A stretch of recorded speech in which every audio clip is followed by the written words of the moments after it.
Hello, everybody. Brady here, aka the War Hamster, back with another one of our frequent presentations with my good friend, Mr. Constitution himself, Douglas V Gibbs. Thank you. How you doing, Doug? Great. Have we got a fun topic today?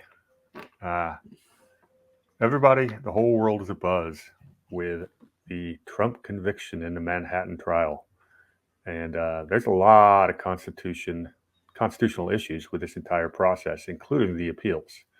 And because there's constitutional issues, guess who I invited on to do this presentation with me? My go-to constitutional expert. Awful lot of talk. Everybody's the legal eagles all over the world.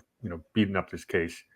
Um, left and right. We're not going to analyze the case. That's not what we do. Other people can do that. In essence, we have a New York case of falsifying business records, which is a misdemeanor that's past the statute of limitations. They're trying to combine that with a FECA violation, Federal Elections Commission, which is a federal crime, and try to turn that into a felony in New York. The entire trial was rife with judicial abuse, and we're not going to beat that up at all. But look, just suffice it to say that Donald Trump is going to appeal. Anything to add on that before we jump into what that appeals process looks like? Well, the appeals process, it's interesting because we have an appellate system that's unlike any system in the world. And it was designed that way originally. The problem is some ideas that shouldn't be there made their way in. But when it comes to the appellate process, typically and originally intended at the state level, you've got your lower courts, you've got your original and appellate jurisdiction. Original jurisdiction means it's the first court to take a case. Appellate jurisdiction, for those of you who's new to this, appellate jurisdiction means that the court can take the case from another court. It's been appealed and it's moving up to the next court up. Some courts have only original jurisdiction. Some courts have only appellate jurisdiction. Some courts have both. Supreme Court has both, depending on what the case is. For example, Article 3, just to give you an example so you understand, it says that cases that have to do with ambassadors and consuls and government ministers and states and cases in which a state is a party, the United States Supreme Court has original jurisdiction. In other words, they're the first court to take the case. There is no court above the Supreme Court at the federal level, so there would be no appellate court above them to take that case. So that's the final resting place of that case as well. Then there's the appellate jurisdiction, which is pretty much all other cases. In the federal system, our circuit court system was designed to be an appellate court. It does not have original jurisdiction. Cases do not start in a circuit court. It is an appellate court. It is only designed to take courts that have been appealed by the court lower than it, which typically would be a district court. We also have some specialty courts like tax court and bankruptcy court. And we'll jump into that a little bit more. We'll go into that. So that was a really good segue into the appeals process, and some of the things we're going to talk about is who actually grants those jurisdictions. And Congress, of course, can create and uncreate the courts, the inferior courts. You go to Article 3, that's what it says. Supreme Court's created by the Constitution, but the inferior courts, the district and the circuit and so on and so forth, that all can be created or dismantled by the Congress. Yeah, and it's one of the important things to bring up is the Supreme Court almost never hears a case early on. What they rely on is the lower courts, the appeals courts, to do the fact finding. The Supreme Court does not want to be doing, sitting there in trial hearing evidence. They let the lower courts hear the evidence, and then they rule on the constitutionality one way or the other. Now, should it be that way? We'll get into that here in a second. First thing I wanted to show is, assuming Trump and his lawyers go through the New York State appellate process, the first people that are going to hear that case are and New York's weird because their Supreme Court is not called the Supreme Court. It's called the New York Court of Appeals. I think it's the only state that does not have a Supreme Court. Which is at the top of the food chain, right? Yeah. The first judicial department of New York's appellate division are the ones who hear it first. Now, it's interesting. These are all appointed judges. And in Manhattan, which voted, I believe it was 80% for Joe Biden in 2020, the odds of getting, a mix, even 80%, even 20% conservative is very, very rare. And here is, they are bragging about this particular court, historic sitting, the first all African American bench. And here they are, the people that are going to hear Trump's first. It's all females as well. Yes, very much so. And we don't want to stereotype or anything like that, but given the recent history, I think it's fair to say that he's probably not going to get a fair shake on that court. Right. Well, and what's interesting about it is, and once again, a little lesson for you guys who are new to this: judges and the system is supposed to be apolitical. If you look at the little statuette of justice, well, it depends on which one you look at. Some of them have the blindfold, some don't. The early ones don't. But now those statuettes have a blindfold. And what that means is justice is blind. In other words, justice doesn't care in the right world, in the perfect world, doesn't care about whether or not it's red, blue, black, white. All it cares about is what does the law say. Justice is blind to all else. Only the law matters. And we're not seeing that. We're sitting here talking about, oh gosh, these judges are this, therefore this person might not get a fair trial. That's not supposed to matter. Yeah, but when the court itself is bragging about their diversity, equity, and inclusion, right, you've got to be able to make the assumption it's going to be politicized. Right. And historically, and this is somewhere we're going to go in the show, historically, when it comes to those who, for lack of a better way of saying it, oppose the Constitution, they want it to move more in a leftward direction, they do tend to politicize. They tend to weaponize. And just as a side note, for example, we were very frustrated about this Trump case and how the courts have been weaponized. This is not the first time. It's not even the second or third time. It's happened many times, but the only time I can think of, in fact, that it was more weaponized, though, did happen. It has been more weaponized, and it was early in the country's history. It was under President Adams. And so this idea of weaponizing the court and using it for political means is actually nothing new. No, and when you say it's a leftist movement, we need to properly define leftist. We're not talking about what the mainstream calls left versus right, Republican versus Democrat, red versus blue. Leftist in this conversation is those who want more nationalized central power are on the left. Those who want decentralized government are on the right, which is the proper definition. And I don't even agree with that. Basically, in my opinion, the left is anyone who wants a more national or centralized power when compared to the Constitution. So to me, there's center, Constitution, there's left, then there's leftist, progressive, far left. Republican Party is to the left of the Constitution. So I don't even use the word right. I use the word left an awful lot, but I never use the word right, because the only people who are to the right of the Constitution are anarchists. Well, no, you have the Articles of Confederation, which is a little bit to the right of the Constitution. Yeah, well, a little bit to the right, but I'm talking about in today's world. Sure. And maybe pure democracy is to the right. Because really it's about how much government control is in the system. And the wonderful thing about the Constitution is it builds a big government, but limits the heck out of it. And that creates this, a balanced system, which puts the Constitution at the center. Yeah, and that's really at the center of what we're going to be talking about today, about judicial powers and how much do they have, how much should they have, because what's happened over the course of history, in fact, almost from day one, before the ink was dry, is those we would call leftists or nationalists, central power, people who wanted a bigger central government. If they couldn't get it through Congress or through the amendment process, they would use the courts to get their way. And they've been doing that for 240 years. And Jefferson has a famous quote after the Midnight Judges about that. He says, the opposition has retreated to the stronghold of the courts where they will be more difficult to dislodge. And he nailed it. And and they've been doing it ever since. Oh, yeah, absolutely. And we're going to go through that real quickly. We're going to go through some topics that each one of them could take us 90 minutes to go through. And we're going to try just to give the 30,000-foot view. I should have had my fishing reel, because I'm going to get Doug going on some topics, and he's going to want to there's a lot to say on each of these topics. Yeah, and let me say this real quick for the audience, especially those who are new to me or me and Brady together, is this is going to be a lot of information. We're going to be quenching your thirst with a fire hose, and it's okay. Understand that, and just listen carefully. Rewatch the video if you need to.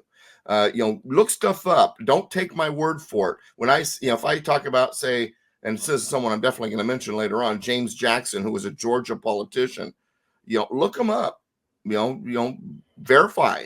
I really want you to use your critical thinking skills here, but be aware that this is going to be information that's going to really kind of overload you a little bit. Bear with yourself. Hang in there. It is a fire hose of information, but hopefully you'll come out of this much more well-informed and ready to tackle the next thing that's going to blow you away with a fire hose of information. But anyway, I just wanted to warn some of you, because it can seem daunting or overwhelming, but this is the stuff we need to know. If we're going to restore our republic, this is the stuff we need to know.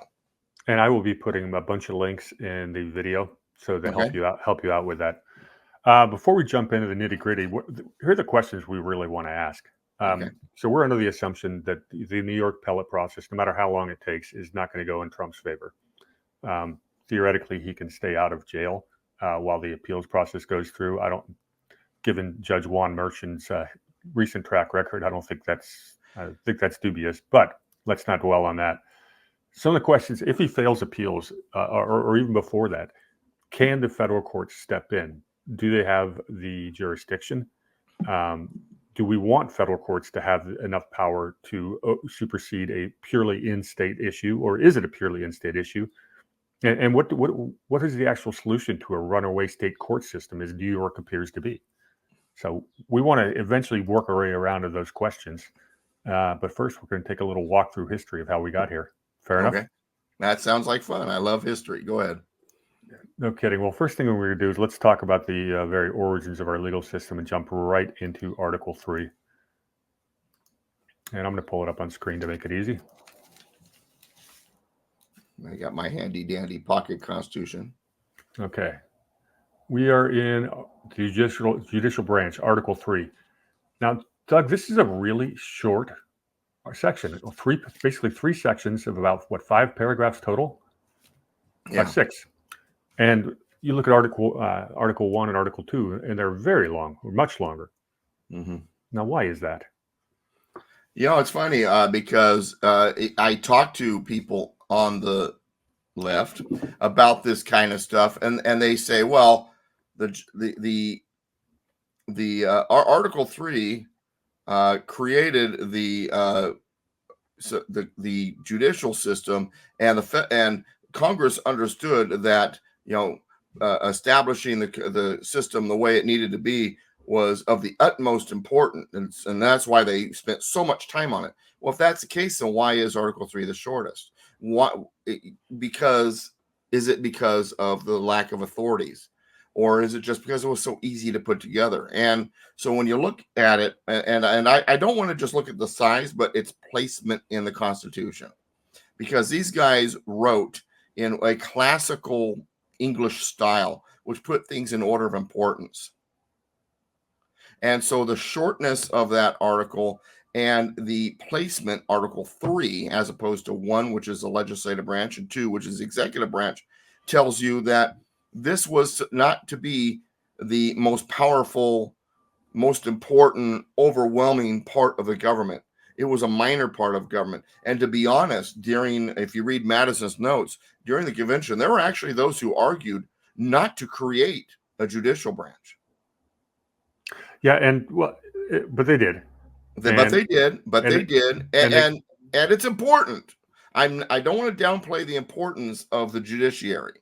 Yeah, it had to be there. We'll go into the powers they gave him real quick, but I wanted to real quick touch on checks and balances, because it's a fundamental part of this conversation. We've been taught in school that the checks and balances are you've got the judicial branch, you've got the legislative branch. You've got the legislative branch, you've got the executive branch, and the judicial. One makes laws, one enforces, and the judicial adjudicates it. It does not. It applies. It does not interpret. The other way of checks and balances we had, if you really look at it, and I like to look at it this way, is you had the people represented by the House, You had the states represented by the Senate, and you had the federal government that represents itself. And all three are supposed to check each other. So there's two sets of checks and balances, and that ties into what we're going to get into. But first, let's talk about Article 3, which formed the judicial branch. And right here, they're going to talk about what its jurisdictions are. And Doug, you want to read through it, or and where we start on Article, the very beginning? No, we're on Section 2. Okay, so Section 2 is the section where they're giving the powers. They're explaining what the powers are. The judicial, you're talking about the very beginning. The judicial power shall extend to all cases in law and equity arising under this Constitution, the laws of the United States, and treaties made or which shall be made under their authority. Stop right there for a second, just for your note. If you go to Article 6, where it talks about federal supremacy, it is essentially worded the same way, minus one part, in pursuance thereof. So in other words, what it says in the Federal Supremacy Clause in Article 6 is the Constitution, the laws of the United States made pursuant to the Constitution, in other words, authorized by the Constitution, and treaties are the supreme law of the land. And all of that's important, but the pursuance thereof is taken away. So in other words, the Supreme Court also has the authority to take legal cases regarding federal law, whether it's constitutional or not, is basically what it's saying. Then it says to all cases affecting ambassadors, other public ministers and consuls, to all cases of admiralty and maritime jurisdiction. That would be that would be like the commercial waterways in the ocean and things like that. To controversies to which the United States shall be a party. In other words, is the United States named as a party in the case? To controversies between two or more states. Then there's a bracket, which the 11th Amendment changed, and we can get to that some other time. Between a state and citizens of another state. Between citizens of different states. Between citizens of the same state claiming lands under grants of different states. And between a state or the citizens thereof and foreign states, citizens or subjects. Once again, that last part's in brackets, because you have to understand something. One of the jobs, what that's basically saying is federal issues and disputes that cross state lines. That's basically what it's saying. And you know what's missing? Something. If you and I are both in California and we sue each other, does the federal court have any say in it? No. That's called an intrastate affair, and it is not in there in Article 3. Right. Now here's the thing about, and I want to hammer this down because this is important here. So understand something. The federal court system was viewed almost like a foreign court system. The states had sovereignty. Matter of fact, the reason why those two parts are in brackets is because while the federal government's job, or part of its job, was domestic tranquility, okay, to mediate when there's a dispute across state lines, they could, as long as it did not interfere with state sovereignty. And that's what the 11th Amendment was all about. And the way they viewed it, and I want you to understand this, I'm going to use an example here. Think about how you view the World Court or the ICC. Well, their jurisdiction is not us. We are a sovereign country. It's none of their business, right? How dare the World Court try to dictate to us? That's the way the people in the states looked at this new federal system. It was foreign. It was outside their sovereignty. It was none of their business. And the 11th Amendment was all about that. Hey, those cases belong to us. If you're going to tell us we don't have sovereignty, forget it. We want nothing to do with you. You're a foreign court. That's the way they viewed this federal system. So you've got the anatomy of what's going on here early on is you have a general population and people who believe in the Constitution saying, okay, we need this federal system, but stay out of our business. Only handle the things we allow you to handle, nothing more, because our business is none of your business. And then you have a group of people saying, no, we need a national system where they're the final say, they're the top dogs, and that's just the way it is. Your sovereignty doesn't really matter. You're like a province. That's what's really going on. So keep that in mind as we talk. Go ahead. What year was the 11th Amendment? Isn't that 1795? 11th Amendment, 17. Yeah, I think that's about right. but I think it's based on the case that influenced it was Chisholm v. Georgia, which I think was 1793, and then 11th Amendment was ratified in 1795, and then Chisholm v. Georgia is what influenced it from 1793, and basically the federal courts told Georgia, you don't have sovereignty in this case, and Georgia's like, no, this case is none of your business. Our sovereignty says we will take care of this. None of your business. Stay out of our business. And matter of fact, it was such a big deal. Immediately, the states began the preparations for holding an Article 5 convention. They began putting out their applications. Some of you might call it a convention of states. But Congress, not wanting the states to do stuff without their okay, proposed the amendment before the states could. As they always have, every single time, anytime there's momentum. All right, so we jumped ahead by 6 years with the next big event. Okay. So one of the other reasons that Article 3 is so short is because they did delegate to Congress to create courts. And it's one of the very first things the first Congress did was created the Judiciary Act of 1789. Mm-hmm. I've got it here, but it's long and arduous to scroll through. I think we'll just shorten it up. And Doug, why don't you just talk about what they did actually do to, in my mind, what they did is they amended the Constitution without having an amendment. And a lot of these were arguments from the convention. Yeah. Okay, so let me start with this real quick. So understand, we've got a lot of different mindsets of the time that carried over from the revolution. We got those that believe we need a national government. We're in a world of empires, and if we're not an empire, we're not going to be able to survive.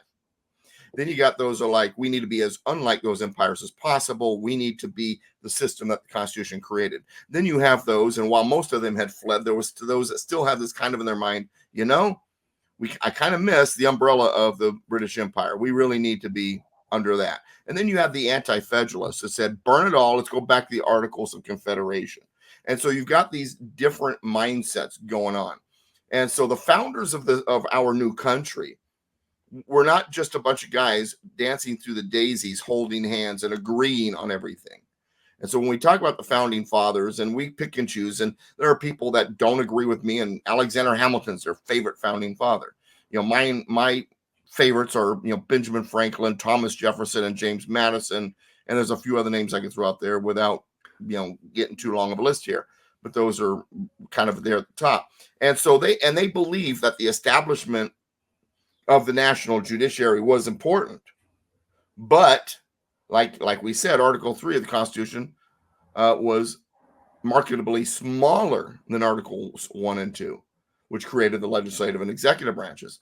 And they viewed Article 3 as being generally written, broadly written. And this is what the quote unquote left does.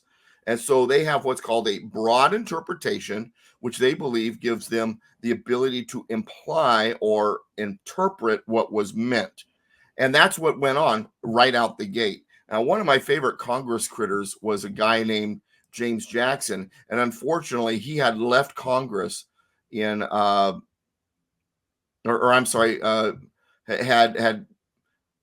left the governorship just prior to that of Georgia. But anyway, he was there, and he was what was it, March 4th, 1789. I think he's one of Georgia's first house, and he's ticked. He's got because not only is he watching his federal judiciary being created this way, but he's also got a problem with the Bill of Rights. Did not want the federal government getting involved in anything that the states do, and he feared that the Bill of Rights would open up that channel. And now we're creating a judiciary that can also, and these ideas go kind of all the way back. Go ahead and say what you're going to say. Hey, you may not have been wrong about the Bill of Rights. There's an argument. I didn't say it was. Yeah, there's an argument to be made that they are redundant and open a can of worms. As much as we love our first, second, third, all the amendments. Well, and if you read, though, John Taylor's book, A New View of the Constitution of the United States, in very first chapter, he says something very interesting. John Taylor of Caroline, my favorite founder. John Taylor of Caroline. And he says right there in the first chapter of his book, A New View of the Constitution of the United States, that all of the delegates at the Constitutional Convention went into the convention as nationalists. That's scary when you really think about it. Then you start studying James Madison, father of the Constitution, and probably more Jeffersonian than even Jefferson himself eventually. And when he went in with his Virginia plan, and you read that Virginia plan, it gave the option of the federal Congress to override state laws. I mean, so this idea of judicial and congressional control over the states was early on a thought. Fortunately, we had people from places like New Jersey and Delaware and Maryland and Connecticut that didn't see a strong federal system as being in their best interest. The smaller states, in other words. And yeah, I'm just going to keep it for the time. We're going to finish your thought, and then I want to. No, I finished my thought, and then what I was going to say is get back to what we were talking about, this Federal Judiciary Act 1789. So with the Federal Judiciary Act 1789, they're carrying over some of those thoughts. Understand, there's people believing a lot of that stuff. That's the reason why I put that out there. But they realize that they have the authority to regulate the jurisdiction of all federal courts, and they did so with the act. They established jurisdictions for the district courts, the circuit courts, and there were originally, if I remember, 3 circuit courts, north, middle, and south, when it came to the circuit courts.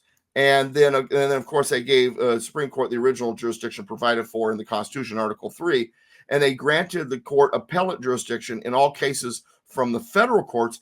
But here's where it gets nasty, and from the state courts, where those court rulings had rejected federal claims, or this is the way they put it. And the decision to grant the federal courts a jurisdiction that even concerned state issues or state cases drove the anti-federalists and the true federalists, not the Federalist Party federalists, nuts. And it became a very, very volatile issue. We've got a federal court system that's doing exactly what they were trying to get away from. They're giving King George III type powers to this system. And there were a lot of people that were freaking out about it. Just a small correction. There were originally 13 district courts created. No, I didn't say district. I said circuit. Circuit, okay. There were 3 circuits. Yep, and that's about 2. Is that a paragraph? Yeah, we'll get into it. Yeah, the district courts are smaller and within the circuits. So you got 3 circuits, so that more population up north. So I'm going to guess that the first circuit had 4 districts, and we could read the wall of text, but that's not a very good use of anybody's time to go through that, at least on the air. But anyway, so for all of the next century, the judicial system remained unchanged. That's how thorough they were with the Judiciary Act. But then after the war between the states, we started seeing separate tiers created. You're jumping ahead. I know. We're going to get to that. We mentioned the 1795, which was very important. Okay. One of the other cases that was going through at the exact same time was Hilton versus the United States. And that was the very first time that the Supreme Court decided it was the arbiter of what was and was not constitutional. Now, they upheld a congressional law in their decision, but it set a precedent. Fast forward. Well, this was a question about direct taxation. Was it a direct tax? Was it not? 1796, was it? Yeah, that's when it went through. In fact, I've got it up right here if you want to just review that real quick. It's important. It's an important one. And direct taxation, for those of you who are not familiar, is where Congress or the federal government, the taxing agency, taxes you directly. Indirect taxes where there is something else in between. For example, if a sales tax is not a direct tax because somebody else is taking the tax and then send it to the federal government. A corporate tax is an indirect tax. But what we do with the IRS and our income tax, that's a direct tax. They take it directly from you. And direct taxes were not allowed by the federal government early on, Article 1, Section 9. And then they ruled it is sufficient on the present occasion for the court to be satisfied that this is not a direct tax contemplated by the Constitution in order to affirm the present judgment. The problem is it's none of their darn business. and the people who should be determining if something is constitutional or not, the way the founders intended, was the states themselves, and they did that through several means. That was the idea was the states could nullify it. We're just not going to do it. It's a bad law. You could recall your senators and replace them with someone who's going to do what your state wants. Or every 2 years, you could replace your Congress critters or your House members of the House. And that's the way they were supposed to be supervising. Well, let me spend a couple minutes to make sure people understand this, because you say, well, it's none of their business. And remember, we have an audience, probably most people in our audience, who have been, it's been pounded into their head. The job of the courts is to decide if something's constitutional or not, and to interpret the law and interpret the Constitution. And the way I like to explain it so people understand is their job is to apply the law. Does the law, are you guilty or not guilty based on what the law says? That's their job. Their job is not to review the law and decide if there's something wrong with the law. It's whether or not there's something wrong with the plaintiff or the defendant, should I say. And so imagine if you ran a stop sign, it goes to the court, and the judge says, well, you know what? You ran the stop sign. It says stop. The law says you're supposed to stop. He's applying the law. But if the judge says, you know, there's this California stop thing, everybody rolls through. You know what? I think the law is messed up. It's unfair. It's unjust, unconstitutional, whatever. So for now on, you can roll through stop signs by my decree as a judge. That's what we're talking about. That's when they start interpreting and changing. And that's what was happening here. It was none of the business to determine whether or not the law was constitutional or not, whether or not it was to their liking. Was or is this guilty or not guilty based on what the law says? That's their job, period. Apply the law. And then if there's now if that same court says, gosh, we think this is not a direct tax and we think that there's a problem with this law, then what they're supposed to do is write a judicial opinion. The opinion then goes back to the legislature. They read the opinion. Now we've got an outside perspective. But in the end, it's up to the legislature, because they're the ones with the legislative powers to strike it down. Yeah, it goes back to the original what we talked about 5 minutes ago. You've got one branch to make the laws, one to apply the laws, that's the executive, and you have the judicial to adjudicate, is the word I like to use. But at the end of the day, if they're starting to be able to change law themselves, they are de facto a legislator. They're now a second legislative branch. And if to be honest with you, in this day and age, with executive orders, now we have 3 legislative branches. Right, and which they both violate Article 1, Section 1, which says all legislative powers herein granted shall be vested in a Congress. Yep. Legislative powers being the ability to make law, modify law, strike down law. So our next really fun milestone in there is the Judicial Act of 1801, and also known as the Midnight Judges. And I'll do a short version of this because we could do this one for a long, long time. Essentially, what's going on. This topic here is not a show; it would be a series. But anyway, go ahead. I'm going to give I'll probably give the 60,000 foot view for all the detail we go in this. But what was going on from 1797 to 1800 is John Adams' Federalist Party had power in D.C. and they were nationalists. They did not like the restraints the Constitution put on them. They wanted a government that could do things like have a central bank, fund internal improvements, which is basically crony capitalism. And they passed the Alien Sedition Act in 1798. Well, yeah, because the problem was that there were people that were complaining. Now, they did it under the guise of there's foreign influence. But if that was what it was about, how come it applied to the president but not the vice president? Did you know that? Read that act. It doesn't apply to his chief opposition, Jefferson, the vice president. Yeah, it's only if you say anything against the presidential administration, the Adams administration. So go ahead. At the end of the day, the American people were pretty darn smart back then. They knew tyranny when it was staring them at the face. When these people started jailing newspapermen and political opponents, it was tyrannical. And the Federalist Party got absolutely massacred in the 1800 election. Jefferson barely got swept into power. That's a whole other conversation. But it wasn't because of Adams doing so well. It's because of one of his fellow Jeffersonian Republicans, Aaron Burr, doing so well. Of course, he was kind of a moderate of the age. But anyway, go ahead. Burr was many things, but that's another show. Hey, Burr's a fascinating guy. I mean, you could write a whole book about this thick on him. But he might have I mean, been. He was good and bad. He had a lot of both sides. But anyway, and when you talk about these cases, probably one of the most publicized case was the one against James T. Collender, who was a newspaper writer, very critical of John Adams. You want to talk about weaponizing the court? So, Supreme Court Justice of the time, Samuel Chase, says when they have Collender in the Supreme Court, let's get this damned rascal while he's in our court. Now, if that is a politicizing or weaponizing, and but anyway, go ahead. But so that's what I'm saying. I guess you could say Samuel Chase was the Juan Merchan of his time. But the good news is Samuel Chase wound up getting impeached. The bad news is he didn't get convicted or removed from his seat as judge. But anyway, all right, go ahead. Sorry about that. But I thought you'd get a kick out of that. Well, it sounds very familiar. It sounds like it sounds real familiar. Get this rascal while he got him in the court. So we have the Midnight Judges Act of 1801, right. and this is the Federalists. They lost the election. When we say Federalists, mean Federalist Party, not Federalists as in believing in the Constitution. So there are. Yeah, well, that's the Federalists didn't believe in federalism.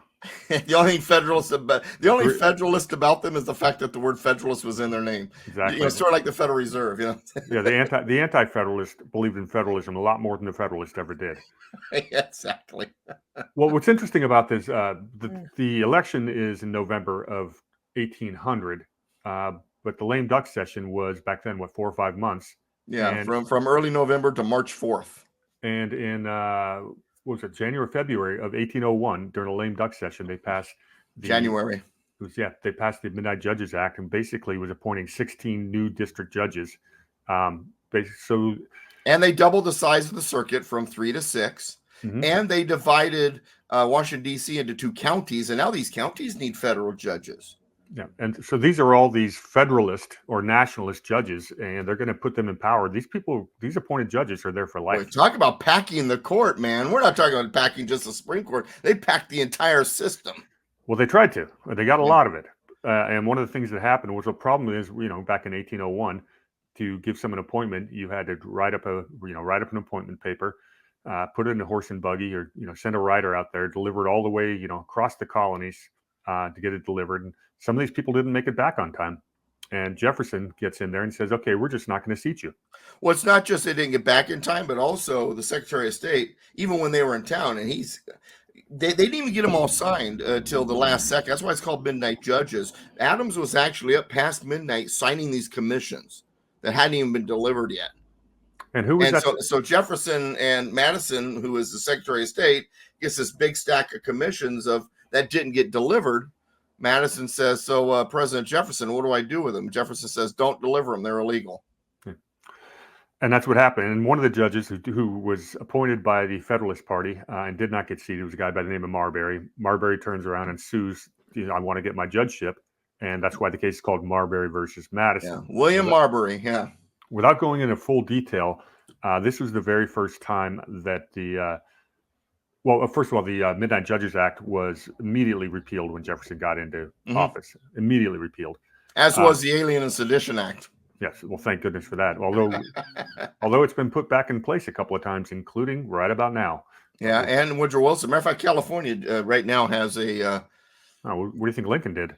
Well, this is true, but right now California actually has a Sedition Act on the floor in Sacramento. If you question your local politician, they can sue you because it's intimidating. Yeah, that is called tyranny, ladies and gentlemen. Yeah. Long story short was the new Justice John Marshall, who had been the Secretary of State, I believe, under Adams. He was the one that didn't get all the commissions delivered. Yeah. So he should have recused himself because he was a party to the case. Rules almost unilaterally, because it was his court at the time, that we're going to overturn this congressional decision. and Marbury gets seated after all, or theoretically. It was the very first time that the Supreme Court told Congress to go shove it.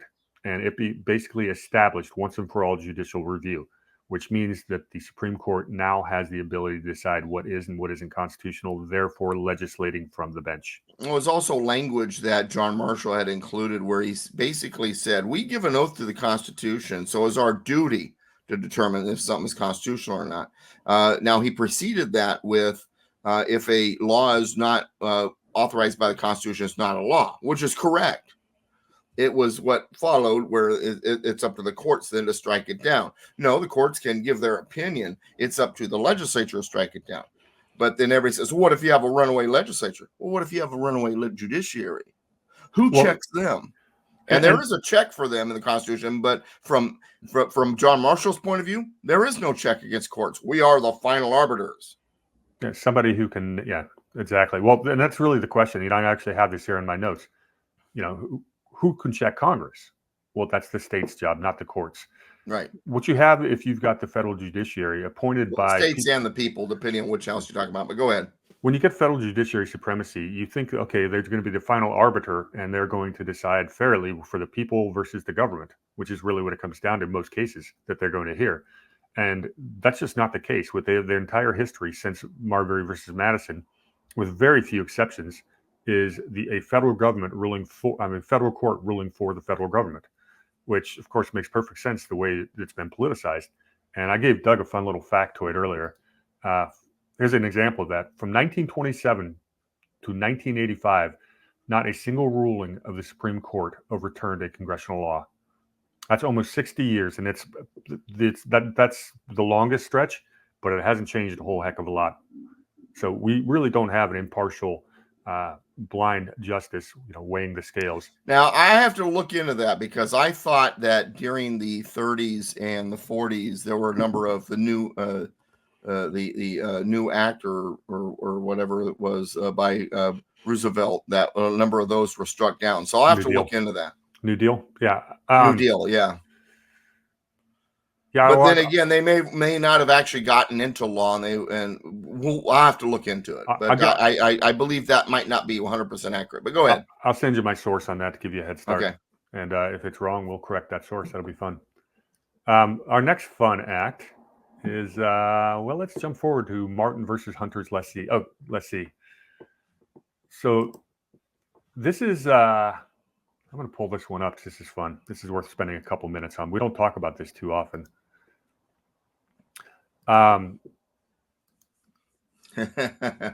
Yeah. Well, while you're figuring it out, the ruling basically served, in my opinion, as an important cog in establishing the statist concept of a court hierarchy. Well, exactly. So this is in 1816, and it's called. Sorry to use Wikipedia, but they did a good job on this one. They're really talking about every once in a while. Wikipedia nails it every once in a while. Well, they do. It's a good first resource because they provide a bunch of links, and then you can vet those. Yeah. But right. In this case, it was during the American Revolution. Virginia had confiscated British loyalist land. This guy Hunter. The Treaty of Paris ended the war, ended that sort of thing. All the Virginia courts held up Virginia's law, taking this guy's property away, and then the courts intervened. And basically overturn Virginia state law, which is one of the things that's a big part of the subject here. They basically and what it did is it made the Supreme Court the highest court in the land. That's really what it was a part of. But what the fascinating part about it, though, is Marshall actually didn't take any part in the consideration or decision of the case. He actually recused himself. Exactly, and here's where it gets fun. The guy who did write the opinion was a guy by the name of Joseph Story. And if you want to talk about the judicial tyrants, those guys aren't a Mount Rushmore. John Marshall, who sat on the court for 35 years, and a guy by the name of Joseph Story, who sat on the bench for 33 years. And he's a fascinating story. He's a statist, he's a tyrant, and his commentaries on the Constitution are very popular among the political and judicial class. Yeah, so at 33 years old, he gets named to the Supreme Court and sits there for 33 more years until his death. In the meantime, he's a professor at Harvard and basically established this entire legal establishment on his convoluted theories of state judiciary rulings. And well, I'm just going to read it right here. Where's his actual opinion? I had it right here. Story said the following in his judgment: the Constitution of the United States was ordained and established not by the states in their sovereign capacities, but emphatically, as the preamble declares, by the people of the United States. Doug, Article 7, please. Yeah, exactly. The states were the parties to the contract. It was established by the states, but this idea is, well, no, democracy. It's all about the people. The mob. The ratification of the conventions of 9 states shall be sufficient for the establishment of the Constitution between the states. So ratifying the same. And people, and then you'll have the argument that says, well, yeah, but Doug, the states, the people, isn't that the same thing? No, it isn't. In the 10th Amendment, what does it say? The power is not delegated to the United States by Constitution nor prohibited by it to the states, are reserved to the states respectively or to the people. So states are a separate entity. And it indicates in Article 7 that separate entity were the ones that ratified this. But what this case did is it ultimately established federal supremacy in all civil cases, and basically what it overruled the state's law, said it was invalid based on its own interpretation of the treaty, which did not even cover the dispute. The Supreme Court then remanded the case back to the Virginia court, which then decided the U.S. Supreme Court did not have authority over cases originating in state court. U.S. Supreme Court then reversed the state court's decision on appeal and ruled that any questions regarding federal law, even if within the jurisdiction of a state, are within the jurisdiction of the federal courts. So basically, federal court supremacy in matters of constitutional interpretation was what was being established. And a part of this argument provided by Virginia was that the federal judicial power came from the states. And this is where Joseph Story's like, no. The power was not granted by the states, but by the people democratically. Therefore, supremacy clause applies, allowing the Supreme Court's interpretation to trump the state's interpretation. So if that happened, somewhere in the history books, we lost the occasion where all the citizens of the colonies raised their hand, went to the polls and voted for the Constitution, because that didn't happen. No.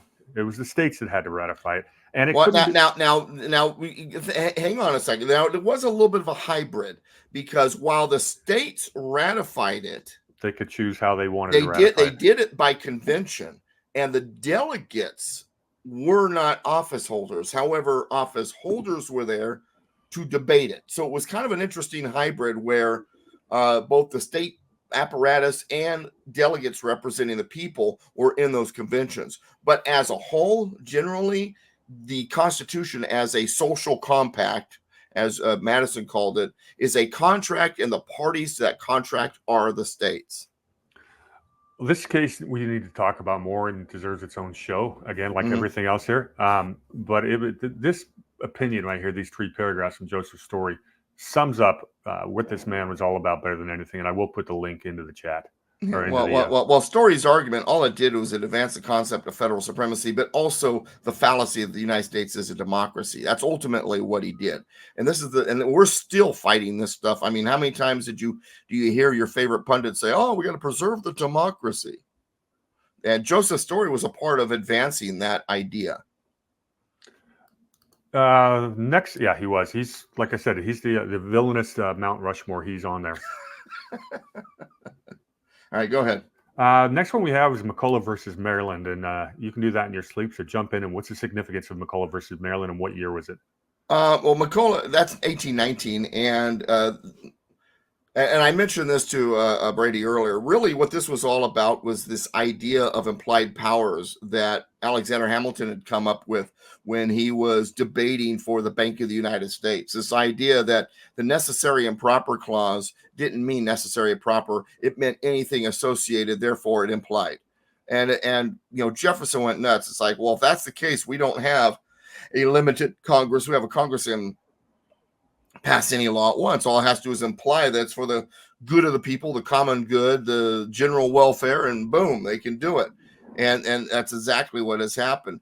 But anyway, in the ruling, what happened was the Supreme Court held that Congress has implied powers derived from those listed in Article 1, Section 8, and the necessary and proper clause, was applied as being the constitutional authority allowing the concept of implied powers. And so to discourage the establishment of the national bank inside her borders, the state of Maryland imposed a tax on the bank, $15,000, I think it was, per year. And so James McCullough of the Baltimore branch cashier refused to pay the amount and sued. So the case went to the Supreme Court, with Maryland arguing that as a sovereign state, and this goes back to also the case that led to the 11th Amendment with Georgia. Why am I blanking on the name of the case now? But anyway, it had because I'm stuck on Maryland right now. But anyway, Maryland's arguing, hey, we're a sovereign state. Because remember what I said earlier about them viewing this federal government like we view the world court? Hey, this is our sovereign issue. None of your business. We have the power to tax any business within our borders. None of your business. Stay out of our business. And McCullough's attorneys argued that a national bank was necessary and proper for Congress to establish in order to carry out its enumerated powers. So Justice Marshall, John Marshall wrote, and I just looked this up because I've got it right here. The decision. Well, among the enumerated powers of government, is that the quote? Let me just read this one real quick, and you can. Okay. This is really the important part. The subject is the execution of those great powers on which the welfare of a nation essentially depends. It must have been the intention of those who gave these powers to ensure, as far as human prudence could ensure, their beneficial execution. Now, this cracks me up because he goes, it must have been the intention of who gave these powers. He was there. He sat there in Philadelphia. He's not assuming what their intention was. He knew what their intention was, and now he's saying the opposite. He is lying in this decision. He was part of the ratification convention. This could not be done by confiding the choice in a means to such narrow limits as to leave it in the powers of Congress to adopt any which might be appropriate and were conducive to that end. He's talking about the implied powers of the Constitution. And that, to me, this is another one of the worst decisions ever written. All right, so let me give you my quote. Here's something else that he wrote. Although among the enumerated powers of government, we do not find the word bank, we find the great powers to lay and collect taxes, to borrow money, to regulate commerce. Let the end be legitimate. Let it be within the scope of the Constitution, and all means which are appropriate, which are plainly adapted to that end, which are not prohibited. So in other words, what is he laying here? But consists with the letter and spirit of the Constitution are constitutional. Notice he says, but it's not prohibited. Does it sound a little familiar? Yeah. What he's basically saying is, well, gosh, the Constitution doesn't tell us we can't. Well, that's not the point, and he knows it. It gives authorities, the way the Constitution is written, and of course the Marshall Court wound up ruling against Maryland. And here's the quote from that ruling: that the power to tax involves the power to destroy. If the states may tax one instrument employed by the federal government in the execution of its powers, they may tax any and every other instrument. So in other words, they saw this as a threat against federal government. This was not intended by the American people. They did not design to make their government dependent on the states. And that's where he's introducing the supremacy, or hammering home the supremacy clause. Right. Yeah. Fantastic. That's a big. Well, he also spent time. If you read the whole thing, he also tried to explain the difference between the Constitution and Articles of Confederation. He was implying that the originalist point of view, the Jeffersonian point of view, was more Articles of Confederation, and that's not what was meant. And so. I like this summary here of this history.com actually did this pretty well. The final paragraph. Ultimately, McCullough versus Maryland made possible the rise of what some have labeled the administrative state, in which the government employs officials to oversee many aspects of American life, from environmental issues to labor disputes. Talk about a judicial overreach. Well, and let's not forget James Madison, right? The father of the Constitution. In Federalist 45, and you've heard me mention this so many times, he explains that the powers of the federal government are few and defined. And that's never uttered by Marshall. As with all the Hamiltonians, they disagreed with that concept that the states who created the federal government, they disagreed with this idea that they were the parents over the central government. Then why? Matter of fact, Hamilton during the convention argued that the state should be quote unquote corporations, meaning nothing more than provinces under this Exactly. national government. Yeah, that was his. Yeah, he wanted to be like, we just fought a Revolutionary War to get away from the mercantilist economic system of England, and he wanted to reimpose it with America as the empire. That's why he wanted George Washington to be a king. Well, that goes back to, well, we're in a world of empires. We got to be an empire to import in order to compete. That was the attitude. And that's why he wanted the bank more than anything else. Well, not only that, but he had some cronies that really wanted the bank in Philadelphia, but we'll get into that. And for their pockets and control over the system. And there's nice long list. Despite the fact that Madison, got that part down, he's still the guy who appointed Joseph Story to the bench. So that's, you want to put that. Well, you don't always realize the full scope of who someone is sometimes until they start acting.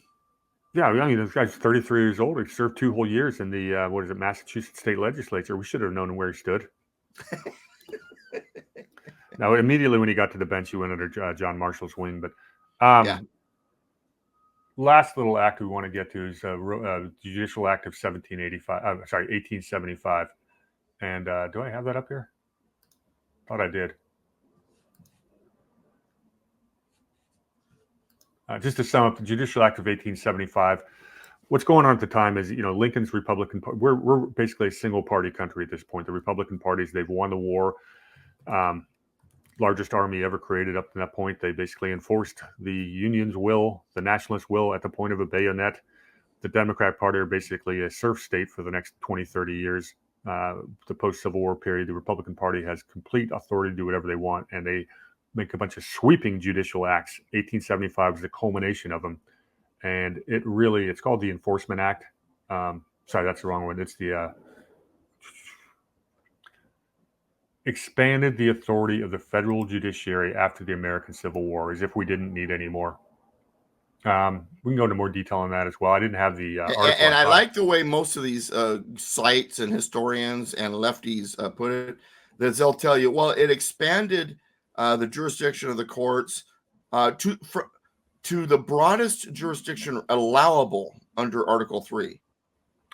I can read this one for you now. I found it. And you're right on that summary, but this paragraph's worth reading. An act to determine the jurisdiction of circuit courts of the United States and to regulate the removal of causes from state courts and for other purposes. It granted the U.S. Circuit Courts the jurisdictions to hear all cases under the U.S. Constitution and the laws of the United States, as long as the matter in dispute was worth more than $500. By establishing the full federal jurisdiction and permitted by the Constitution, it fundamentally changed the role of federal courts through the most sweeping extension of judicial power since the short-lived Judiciary Act of 1801. How's that for a nice description? Pretty much, yeah. That's pretty much what I've read and heard my whole life about that act. And understand, you have, and I experienced one of these people one time in my Capistrano class, that the founding fathers were not the ones who wrote the Constitution, but the ones who fixed it afterwards. Ouch. John Marshall and so on and so forth. Yeah, I'm sure. That's the attitude. There's a difference between the two. The people who wrote it actually went through a deliberative process, and the others did it, behind closed doors and at the point of a bayonet. Yeah. Well, you got to understand. I'm told those original founding fathers during the convention, they didn't understand the full extent of what we needed. Mm-hmm. Well, they gave you a process to change it. It's called the amendment process. You just didn't know you couldn't get enough states to do it, so you tried to do it in any other way possible, because that's what those who seek power for power's sake do. It's by any means necessary. Right. And that brings us to today. And we're sitting here, and Donald Trump, 34. President Donald Trump is indicted on 34 counts. So without going into the detail of that, like I said, there's legal eagles who can analyze that left and right all day long. Yeah. I will say this. I've been saying this a lot about it. You got a guy on a stand for that the foundation of the case is hush money, which is not illegal, but extortion is, and that's what she did. And she violated the NDA. She broke 2 laws, but he's the one on the stand. I just cracked that up. Stormy Daniels being she. But anyway, go ahead. Well, so let's go back to our fundamental questions, what this show's all about. Okay. We're assuming that he's going to get no justice in New York. Right. Can he appeal to the federal government? And both questions, should in our system, because we're arguing for state supremacy in many ways. So there's 2 questions: how is the law currently, and how should it be? When you ask these questions, because I get into debates online with people, and some lawyer will actually know what they're talking about when it comes to the law as it is, and he'll disagree. And I go, "You don't understand. You're arguing for how the law is. I'm arguing for how it should be and how it was intended to be. Those are 2 different angles." Right. And I understand, and I qualify this in my classes, especially when I have lawyers in the audience. I understand it is what it is, but it doesn't mean that you roll over and put up with it. Now, that also means, however, you can't flip a switch and change it. You have to operate in that arena, and I understand that. So the idea, and I tell people, my job is the impossible task. I want to get back to what the Constitution intended. They were already off of what it intended within the first day after it went into effect. So I have the impossible task, but I want to get back to as close as I can to it. And that's, what we're up against here. Well, But when it comes to this, the question is, it all comes down to this: can the federal courts take a case from the states? And the answer, unfortunately, is it depends.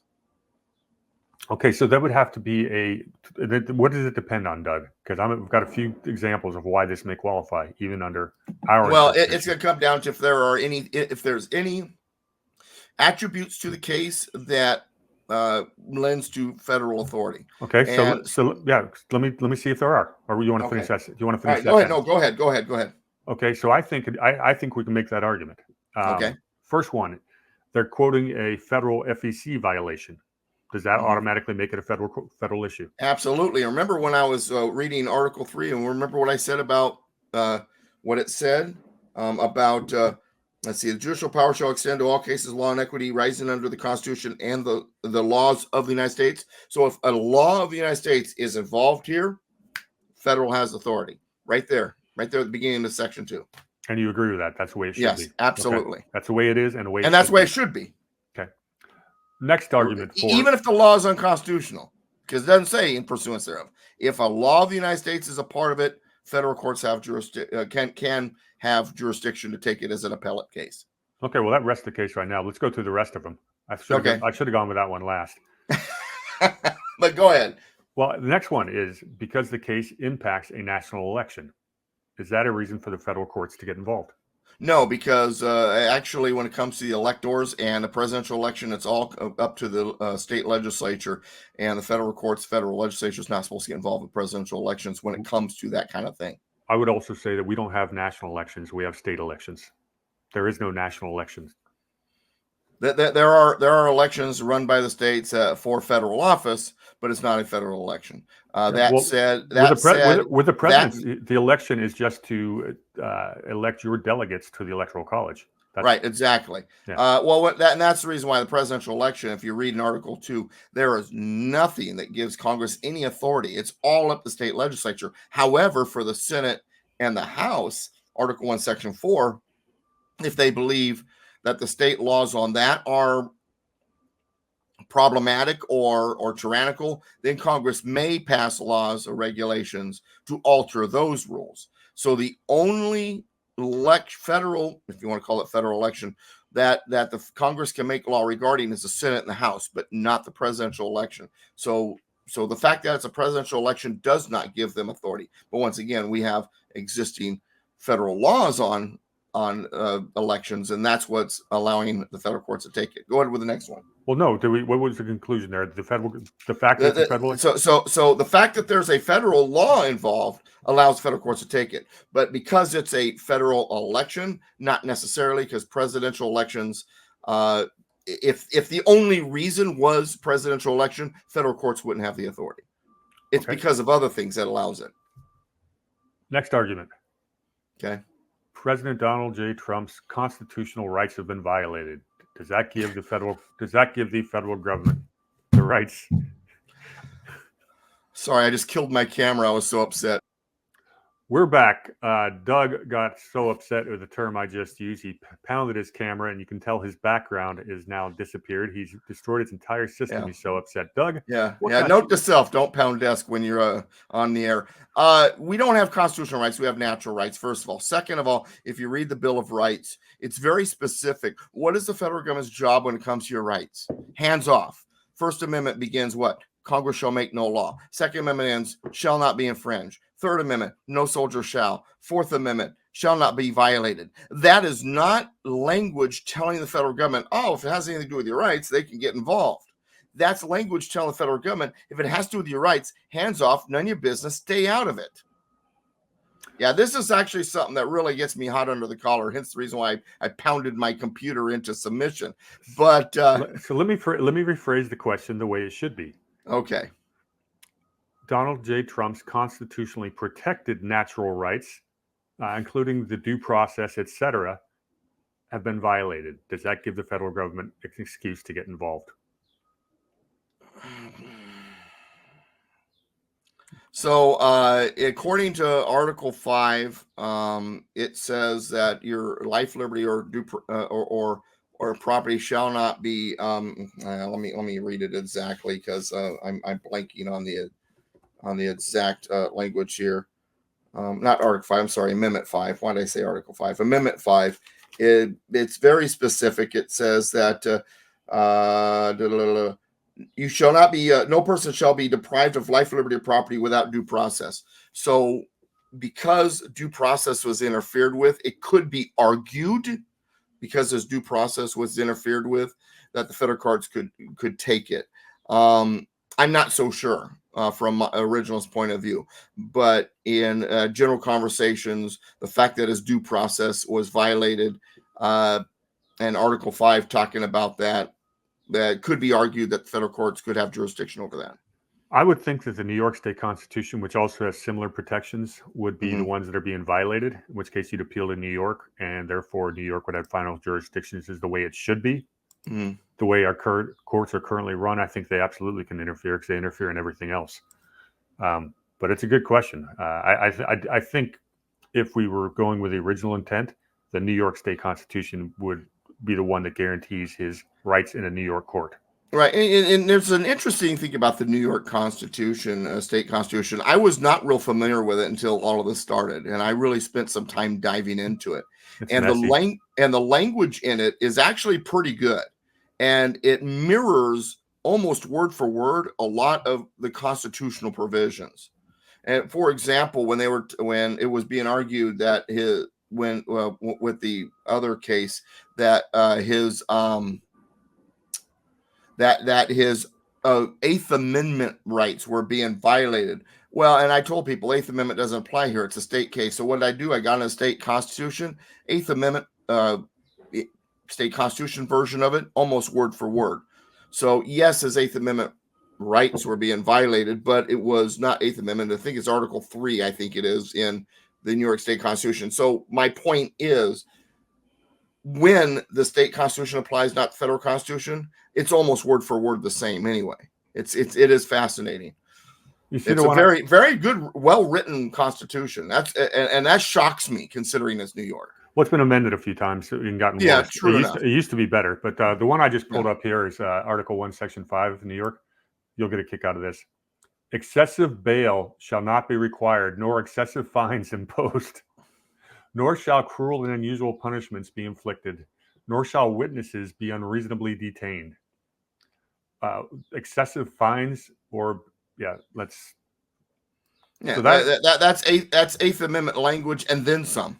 Yeah, well, but if we're talking about Donald Trump here, do you think he's had any excessive fines? Oh, absolutely. Yeah, or well, and what does excessive and cruel and unusual mean? Outside the norm. That's what we're talking about here when it comes to the Eighth Amendment or these excessive fines, excessive bails. Is it outside what would normally be? In other words, if anybody else had this situation, or in the past, when we talk about precedent, what was the punishment? What was given? And in this case, we could say, well, this is excessive. This is beyond what would be normal. Then it's been violated. Completely agree. So where do you think this thing's going to go?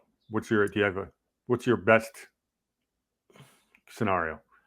It's definitely going to the federal court system. That's the good news. The bad news is it's going to take years before he's vindicated. I do think he'll be vindicated, but I think it'll take years to get to that point. Okay, so we've got unless, and I know you have the unless probably in the notes, unless they use a little known emergency power, which they used with the hanging Chad. That's exactly where I was going to go there. In 2000, hanging Chad 2000 election, Bush versus Gore. Mm-hmm. So we've got Merchant's scheduled sentencing for July 11th, barely a month 4 days before the RNC. Yeah. No coincidences there. Well, here's a funny question. If he's in jail, if Donald Trump is in jail, let's forget about how difficult it is to imprison a Secret Service protectee, because they've got full jurisdiction over, you can't lock up Secret Service agents, and you certainly can't make them give up their protectee. So you've got a bit of a stalemate there. So it's going to be house arrest. That's the only way to do it. But Merchant can pull that off. He's got the legal power at this point in time. And which house? That sends him over back to Florida. Now we've got an interesting question whether federal jurisdiction, because it's an interstate affair. But if Trump's under arrest and he can't attend the convention, can he accept the nomination? Now, I got into a discussion about this, and I go, okay, and without looking at the RNC bylaws, I would assume that they've got something in there that says, what if our candidate who's won all the delegates gets sick or injured and can't attend? They weren't going to be, I'm sure they have that. Everyone's got that. You can send a proxy. They were not going to have so much foresight. What if our candidate got jailed by a dirty judge in New York, in Manhattan? They didn't have that in there. So it's going to be more broad. So I'm guessing, without looking it up, I haven't seen a definitive answer on this. I would think he can accept the nomination without being there in person. I would think so too. And I don't know what the RNC rules are, but the other question is, he's a felon. Can he even run for president or accept the office of president should he win? Absolutely. As a felon? And if you look into the laws and the Constitution, it's kind of funny. You're a felon. You can't vote, but you can run for president. We've had felons run for president in the last 100 years. Well, and don't forget, in the 1800 election that we actually had someone in jail currently, Congressman Lyons, in jail Alien and Sedition Act, as a matter of fact, exactly, who got reelected while he was in his jail cell. Yeah, and then it was him rejoining his seat after he got let out of jail after 4 months. That was one of the things that tipped the balance over to tip the scales over in favor of Jefferson, for Jefferson to wind up becoming president. But yeah, so there is precedent to be set. And absolutely. I want to say it was the 1930s, and I'm drawing a blank on this guy's name, but he ran for president twice and actually received votes from a prison cell. And I'll get that name to you. You're not talking about Eugene Debs, are you? I think that's exactly who I'm talking about. Yeah. So there is precedent. Socialist, by the way. It's fine. But there is precedent. He's allowed to have his opinion. He's allowed to be wrong. It's a wonderful thing about freedom of speech. I don't mind people being wrong. So let's bring this home. So we've got July 11th is the hearing. He could be in jail or could be unable to attend the convention. Appeals are probably going to take, it's very unlikely that well, first of all, most of these appellate judges take the entire summer off. These people they're not going to work in the summer. Same thing with the federal courts. However, if we've got something that's really like the precedent we had in hanging Chad, I think it's very likely that the federal courts will intervene. And what that would look like is the Supreme Court would order an emergency order. And I don't know if this has to be heard by a lower court, because generally speaking, they want an appeals court to do the fact finding. Right. But in this particular case, the facts have already been adjudicated. They're all in the court record. Now it's a matter of saying, okay, how badly did you cross the line? Can we let this stand for another minute? And you'd like them to, you'd think Supreme Court would rule on a purely constitutional standpoint, but they have no choice but to let the political influence come into play. And that's where it gets dangerous. Yeah, I think where the ruling would come in wouldn't be what the facts are about the case, but the missteps along the way. That it should have been a mistrial because of, for example, Juan Marchand's antics. I think that's where they would rule, is once again, because they don't want to rule right or wrong. They want to rule, but the court was an error here, and that needs to be corrected. Therefore, it should have been a mistrial. And I think that's how he's going to be vindicated. I don't think it's going to be based on the facts. And who knows? Maybe we'll be surprised by the New York's appellate process because these judges, they're going to put their name on something historical. And if you're, I don't care how biased. Legacy. I don't care. I don't care how biased you are. You cannot look at that trial, especially if you're educated enough theoretically educated enough to get a seat on a New York appellate court. You look at that and say, okay, there's at least a dozen or so things that we just can't set that precedent, and I don't want my name attached to this, through the annals of history. So maybe we get lucky there. I don't know. Maybe you live in interesting times. That's a Chinese curse, by the way, folks. It absolutely is. Doug, where can everyone find you? DouglasVGibbs.com, DouglasVGibbs.com. And if you want to help fund the movement, become a patron. Go to that join link and become a $9 a month patron. That helps fund what we do.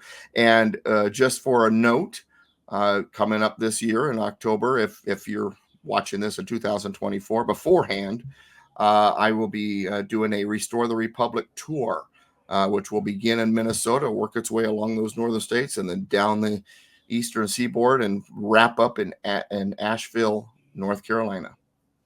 Very good.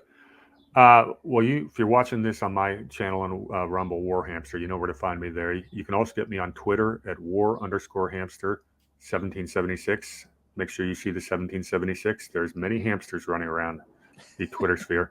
You can also, and I was there first, I think. You can also get me on Truth Social at war_hamster. This is a recorded video. Doug and I have been talking for a while, and we're probably just a couple of weeks away from implementing a live show every Friday morning. Yeah. Where Doug doesn't pound his desk. Yeah, hopefully he can fix his cameras. Okay, but we should start doing that very soon. So we'll be getting the notifications out to all of our people who are kind enough to follow our work. And we want to do this on a weekly basis, have these type of conversations. Right. And at some point in time, we're going to make it available so you guys can send in suggestions for shows, and we'll just go with it. I actually like the idea of one of these days just opening it up, in the live stream, just constitutional questions, bring it.